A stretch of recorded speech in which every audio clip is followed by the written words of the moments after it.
മുൻമന്ത്രിയും മുസ്ലിം league നേതാവുമായ VK. Ibrahim കുഞ്ഞിന്റെ മൃതദേഹം ഔദ്യോഗിക ബഹുമതികളോടെ ഖബറടക്കി. ആലങ്ങാട് ജുമാ മസ്ജിദിലായിരുന്നു സംസ്കാരം. രാഷ്ട്രീയ, സാമൂഹിക, സാംസ്കാരിക മേഖലയിലെ പ്രമുഖർ ഉൾപ്പെടെ നിരവധി പേരാണ് അന്തിമോപചാരം അർപ്പിക്കാനെത്തിയത്.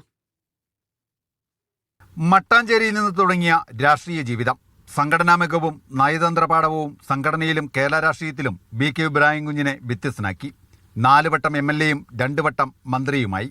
അർബുദബാധിതനായി കൊച്ചിയിലെ സ്വകാര്യ ആശുപത്രിയിൽ ചികിത്സയിലിരിക്കെ ഇന്നലെ വൈകുന്നേരത്തോടെയായിരുന്നു അന്ത്യം.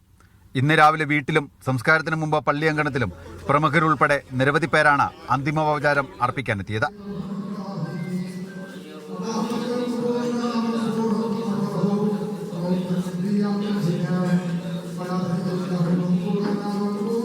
എന്നെ സംബന്ധിച്ചും വ്യക്തിപരമായി വളരെ അടുത്ത സൗഹൃദം ഉണ്ടായിരുന്നു. ഞങ്ങളുടെ നിയോജകമണ്ഡലങ്ങളുടെ മാത്രമല്ല, കേരളത്തിന്റെ പൊതുവായ PWD റോഡുകളുടെ നവീകരണത്തിന് ഏറ്റവും ആത്മാർത്ഥമായ കഠിനാധ്വാനം ചെയ്ത, അതിനുവേണ്ടി അങ്ങേയറ്റം പ്രവർത്തിച്ചിട്ടുള്ള ഒരു മന്ത്രിയായിരുന്നു അദ്ദേഹം.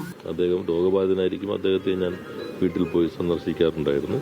വ്യത്യസ്ത രാഷ്ട്രീയ നിലപാടുകളാണെങ്കിലും നല്ല വ്യക്തിബന്ധം അദ്ദേഹവുമായി കാത്തു സൂക്ഷിക്കാൻ കഴിഞ്ഞിരുന്നു. സർക്കാരിന്റെ ഔദ്യോഗിക ബഹുമതികളോടെയായിരുന്നു ഖബറടക്കം.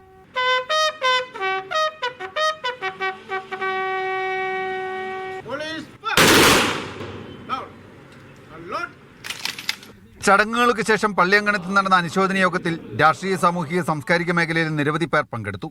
മീഡിയ 1, കൊച്ചി.